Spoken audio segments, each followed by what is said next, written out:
Bonjour, des pompiers à l'unisson face à un mur de feu. Cette photo, aussi belle que terrifiante, a été prise en août 2023 pendant l'incendie monstre qui a dévasté la région d'Evros dans le nord-est de la Grèce. Les soldats du feu y apparaissent faiblement armés. Avec la multiplication des méga-feux, ces images de pompiers dépassés par les flammes sont devenues courantes. Il semblerait en effet qu'on en ait terminé avec la représentation glorieuse du pompier. 6 silhouettes de dos ou de profil se détachent en ombre chinoise sur un fond jaune-orangé d'où surgissent des flammes presque blanches. Une équipe de pompiers, reconnaissable à leur lance à incendie et à leur casque. Deux d'entre eux, au premier plan, ici et là, forment un cadre qui met en valeur le ciel rougeoyant et leurs trois collègues au contact du feu. Les corps en mouvement créent une forme de danse renforcée par l'ondulation de la lance à incendie. La nuit gomme les détails et accentue la dimension infernale de la scène. L'ensemble suggère à la fois la lutte acharnée et la vulnérabilité face à la violence des flammes. Le tuyau tenu à bout de bras apparaît dérisoire.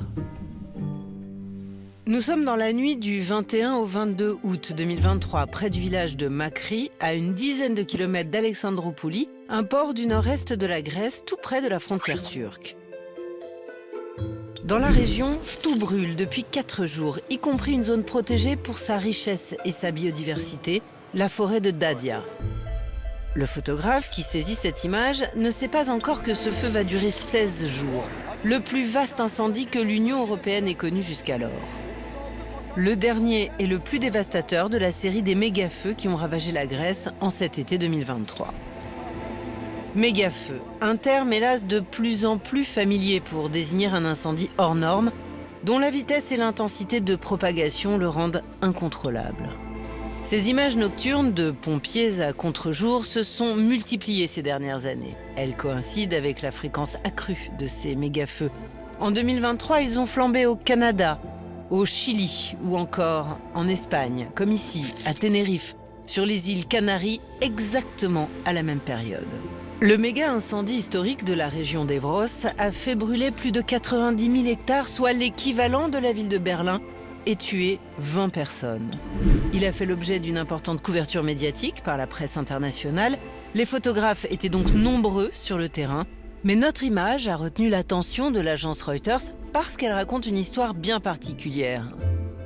Si le cadrage donne l'impression d'une scène en pleine nature, la réalité est en effet tout autre.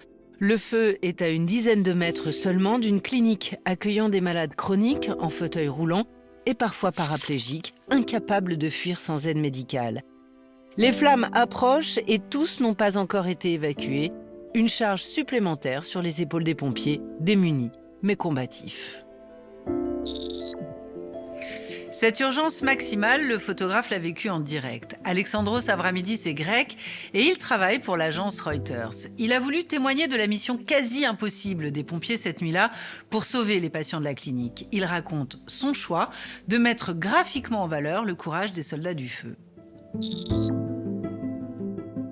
Είχα φτάσει το προηγούμενο το βράδυ αργά και πήγα στην περιοχή του Άβαντα όπου εξελισσόταν μια πάρα πολύ μεγάλη φωτιά. Είχα φωτογράφησα όλη την ημέρα, αργά στο ξενοδοχείο, πάει γύρω στις 2 η ώρα και μόλις είχα προλάβει λίγο να ξεκουραστώ, να τσιμπήσω κάτι και ήμουν έτοιμος να κοιμηθώ. Βλέπω τον ουρανό ψηλά να κοκκινίζει. Και λέω, οκ, εντάξει, μάλλον η φωτιά αρχίζει να πλησιάζει πιο κοντά. Είχαμε και την πληροφορία ότι η φωτιά μπορεί να απειλήσει το νοσοκομείο. Η κατάσταση ήταν ότι όταν πλησίασε το ίδρυμα η φωτιά ήταν πάρα πολύ κοντά, δηλαδή ήταν σχεδόν στο περίβολο του ιδρύματος. Και αυτό που είδα τους διάφορους εργαζόμενους και ιερείς που δουλεύουν σε αυτό το ίδρυμα να προσπαθούν καταϊδρωμένοι με όποιον τρόπο να φορτώνουν τον κόσμο. Την ίδια στιγμή στο προαύλιο, έξω από το περίβολο του ιδρύματος, βρίσκονταν αυτή η ομάδα των πυροσβεστών. Είναι μια εικόνα στιγμή που απλώνανε δηλαδή χέρι-χέρι τις σωλήνες προκειμένου να πλησιάσουν στο νερό και στη φωτιά και να μπορέσουν να τη σβήσουν. Σχεδόν δηλαδή ακουμπούσανε, δηλαδή φτάνανε πρόσωπο-πρόσωπο με τη φωτιά. Είχα πλησιάσει στα 10 μέτρα, κάτι τέτοιο περίπου. Βέβαια, και οι πυροσβέστες λίγο, δηλαδή είχαν το νου τους σε μένα, εντάξει, παράλληλα, και σε κάποιες φάσεις μου λέγανε μην πλησιάσεις παραπάνω και λοιπά, ότι μέχρι εκεί, δηλαδή προκειμένου για να με προστατέψουν, ας πούμε, από τη φωτιά. Τώρα ως προστατευτικά μέσα, εντάξει, δηλαδή αυτό που φορούσα, ας πούμε, ήταν μάσκα, γιατί δεν μπορούσε να ανασάνεις από το καπνό, και προστατευτικά γυαλιά.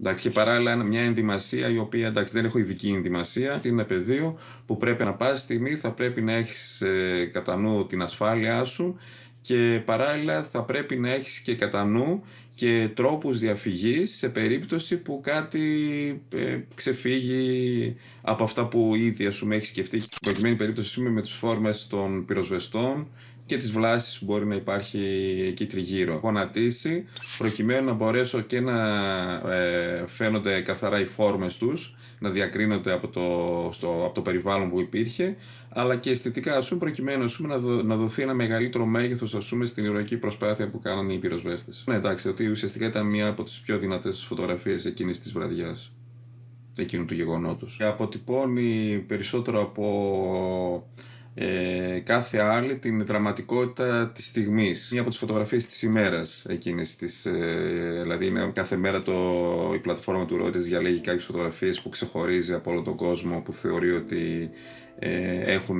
είναι δυνατές, έχουν ενδιαφέρον. Ήταν μία από αυτές, οπότε αυτό ήταν σίγουρα μια επιβράβευση. Cette représentation héroïque des pompiers, dernier rempart contre la fournaise et parfois contre la mort, n'est pas nouvelle. Mais face aux feux incontrôlables de ces dernières années, a-t-elle évolué ? Comment l'impuissance des pompiers au temps du dérèglement climatique est-elle mise en image ? Réponse d'Éric Desroux, chercheur associé au CNRS, lui-même fils de pompier et auteur d'une histoire illustrée des soldats du feu.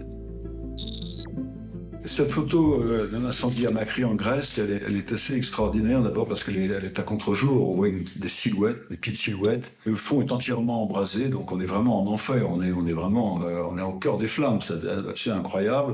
Ils se tiennent comme s'ils étaient liés par une corde, comme une corde de sauvetage. C'est que non seulement c'est un tuyau qui amène de l'eau pour lutter contre les flammes, mais c'est aussi quelque chose qui les relie, qui relie les hommes aux hommes. Mais en même temps, il y a quelque chose d'assez pathétique, c'est comme des petits êtres humains qui luttent contre quelque chose qui les dépasse totalement. Ça héroïse encore davantage leur action parce que tout semble désespéré, donc c'est encore plus héroïque. La couverture du journal Le Petit Parisien qui date de 1891, elle montre quelque chose qui est très à la mode. Quand on décrit les pompiers de Paris, c'est un sauvetage par ce qu'on appelle une échelle à crochet. Là, on a une image d'un pompier qui grimpe, qui est en train de monter sur son échelle en bas à gauche, qui tend les bras vers une maman qui elle-même lui tend un enfant. Donc ça, c'est vraiment le héros qui sauve des vies. Les visages des trois femmes et de l'enfant que l'on voit sont totalement convulsés, c'est-à-dire qu'ils ont les bouches grandes ouvertes dans des cris de peur, alors que les pompiers sont presque souriants, ils sont rassurants, comme dans une action héroïque classique, on maîtrise. Je crois qu'aujourd'hui, les photographes, les reporters ont bien compris que le héros Rambo sur fond de décor maîtrisé, de jungle maîtrisé, les gens n'y croient plus. On sait que c'est fabriqué. Il y a une instabilité de plus en plus grande, une fragilité de plus en plus grande. Je crois que c'est ce que montrent beaucoup d'artistes, beaucoup de reporters, beaucoup de photographes, c'est cette fragilité. On voit bien sur cette photo de pompiers australiens qui sont couchés sur la route comme s'ils venaient d'être atteints par des balles, finalement. Alors, on a l'impression de blessés qui ont été touchés par des balles ou des bombardements.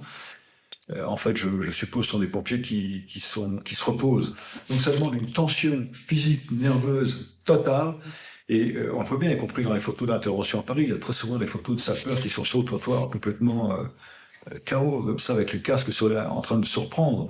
Et je crois que cette photo indique ça. Le fait qu'un héros puisse être fatigué, c'est-à-dire ça peut être vous, ça peut être moi, ça peut être n'importe qui. Ça montre que c'est l'homme, et que l'homme, malgré tous les progrès qu'on peut imaginer, de la médecine, de la science, de l'informatique, de la robotique, etc., ça reste quelqu'un d'extrêmement fragile.